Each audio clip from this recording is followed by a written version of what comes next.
ሰበር ዜና በቅድሚያም አርዕስተ ዜናዎችን ወደ ኋላም ዝርዝር ዜናዎችን የምናሰማችሁ ይሆናል። ሰላም ሰላም፣ እንዴት ናችሁ?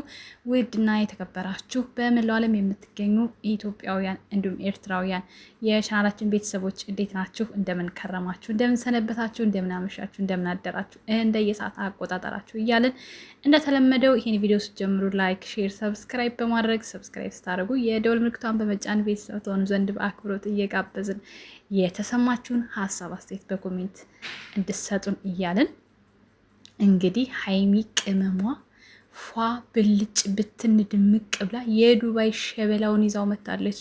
ማለት ኢትዮጵያዊ ሆኖ ኑሮውን በዱባይ እያደረገውን እንግዲህ ሰበር ዜናው ላይ እንደሰማነው ከሆነ ዛሬ የብሩኬ የመንጨርጨር የመቃጠል ምሽት እንደሆነ ሰምተናል ማለት ነው። ይሄም ሊሆንበት የቻለው ምክንያት እንግዲህ ታውቃላችሁ፣ ከትናንት ወዲያ ብሩኬ አስገድጄ ካላሳደርኩሽ ክላሴ አብረሽኝ ካላደርሽ በሚል ሀይሚዬ ቅመሟን የኔም ባይርገፍና እንባዋ እርግፍ እንዲል ስላደረጋት ያችን በቀል እኔማ አለች ሀይሚ ማለት ነው። ካያችኋት የዛኑ ቀን ፊቷ ማለት ነው የንዴት ፊት ሆኖ እሺ ብላ ነው የወጣችው። በነገራችን ላይ በጣም ነው ያሳዘነችኝ የዛን ቀን። እውነት ሴት ልጅ ምን ያክል አቅማችን ይችናት በቃ ምን ያክል በአንዴ እንደምንሰበር ይሁት ማለት በክብራችን ማለት ነው። ክብሩ ቀልድ አይደለም።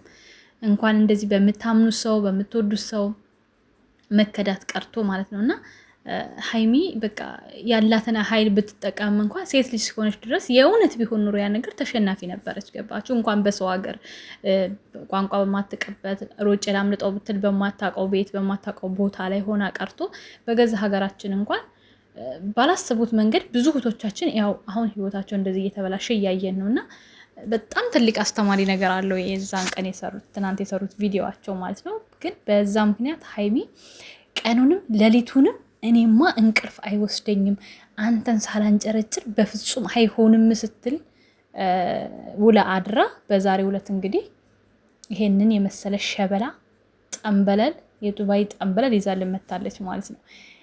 በዚህ አጋጣሚ ከዩቲዩበሮች ሁሉ በጣም የሚመቸኝ አቋሟ እንደዚህ ፎቶም ትነሳ ከማንም ጋር ትስራ አትለጣጠፍ። ፎቶ ስትነሳ እንኳን ራሱ ርቀቷን ጠብቃ ነው ይዋት። እዚህኛው ፎቶ ላይ ቆርጫው ነው እንጂ ማለት ነው ቲሸርቷን እንደዚህ ቲሸርቱን ያዘን ያደረገቻት እንደዚህ ዝም ብሎ እንደመያዝ እንደውም በአየር ላይ ሳይሆን አይቀርም የያዘችው ላይ አይመስለኝም። ይህን ነገሯን በጣም ነው የምወድላት። በቃ ምንም ታደርግ ምንም በቃ በልክ ነው።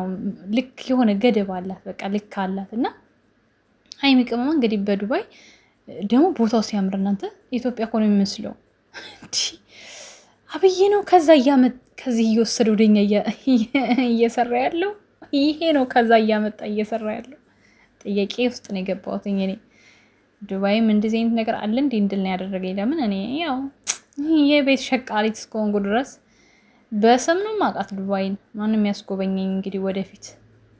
ያው ኮንትራት ቤት ታውቃላችሁ፣ እስር ቤት ነው። ምን ብትወጡም በመኪና የሆነ አስፋልት መኪና አይታችሁ ነው የምትገቡት ብትወጡም እንጂ ለየት ያለ ነገር ማየት አትችሉም። እና ግፋ ቢል ከጸና መጫወቻ ቦታ በቃ እሱ ደግሞ እኔ ብዙም አያስደስተኝም። ለምን ጫጫታ ምናምን ስለሆነ ያለበት። ብትሄዱም ልትዝናኑ ሳይሆን ልጅ ልትጠብቁ ስለሆነ የምትሄዱት አእምሯችሁ መንፈሳችሁ የባስ ተረብሾ ነው እንጂ የምትመጡት የሆነ ደስታ ተሰምቷችሁ አትመጡም። እና ብዙ ጊዜ መሄድም አልፈልግም። ያው ብዙም ይዘውኛ ሄዱም ጊዜ ልስጣቸው። ግን ለየት ያለ ቦታ ቢሆን ሰላማዊ ቦታ ጸጥ ያለ ቦታ ቢሆን አእምሯችሁ አንዳንዴ ይፈልጋል። እኔ በአእምሮ ይፈልጋል። ግን ደግሞ የማይሆን ነገር ስለሆነ እንግዲህ ሀይሚ ቅመሟንና ብሩኬን አንድ የመዳም ቅመም የሆነች ልጅ አግኝታቸው ፎቶ እየተዘዋወረ ይገኛል። ማንን ለማስቀናት ነው እያሉ ደግሞ ሳውዲዎች በጣም በቅናት እያበዱ ይገኛሉ። ግን በነገራችን ላይ እኛም እዚህ ያለ ነው ብዙዎቻችን ስላላገኘናቸው አትበሳጩ፣ አትናደዱ።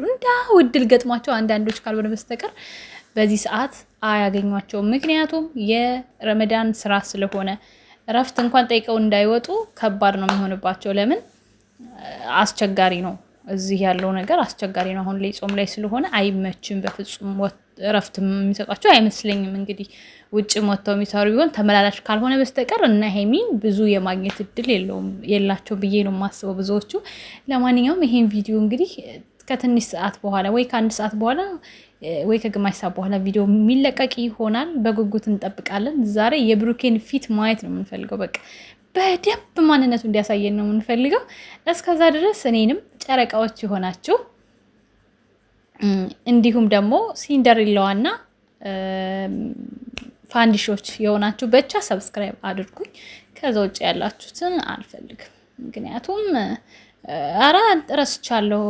የቀዳማዊትም ካላችሁ እናንተም ጎብኙኝ፣ ወደ ቻናል ይግቡ። ያው በጎቹ ለስድብ ነው የሚመጡት ብዬ ነው። ለማንኛውም እየሰደባችሁን ቢሆን ይውኝ አያሽ ያስገቡት ወይ። ለማንኛውም ሰላም ለኢትዮጵያ፣ ሰላም ለሀገራችን። ወዳችኋለሁ። አዲስ ነገር እመለሳለሁ። መልካም ጊዜ። ቻው ቻው።